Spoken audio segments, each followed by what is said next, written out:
నేను digital currency report ప్రధానమంత్రికి ఇచ్చినప్పుడు వారిని ఒకటే రిక్వెస్ట్ చేశాను. మీరు ఈరోజు 500, 1000 రూపాయలు రద్దు చేస్తున్నారు, ఇంకా 2000 రూపాయలు కొత్తగా తీసుకొచ్చారు.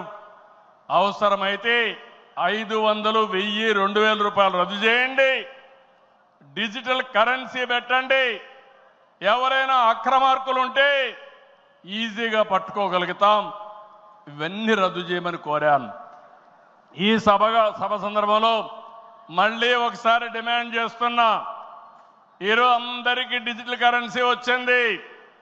పార్టీకి డొనేషన్ ఇవ్వాలన్నా ఒకప్పుడంతా లిస్ట్ అంతా ఇచ్చి చదివేవాళ్ళం.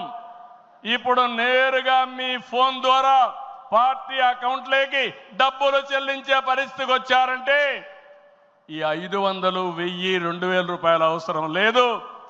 రాజకీయాల్లో డబ్బులు పంచే అవసరం ఉండకూడదు. ప్రజా సేవే పరమావిధిగా చేసుకుని మనం పనిచేస్తే ప్రజలు మనకు ఓట్లేస్తారని చెప్పి కూడా నేను మీకు తెలియజేస్తున్నా. మీరు నాతో ఏకీభవిస్తున్నామంటే అన్ని పెద్ద పెద్ద నోట్లన్నీ రద్దు చేయాలని గట్టిగా చప్పట్లు కొట్టి హర్షాన్ని, ఆమోదాన్ని తెలియజేయండి. అప్పుడే ఈ దేశంలో పూర్తిగా అవినీతి పోతుంది.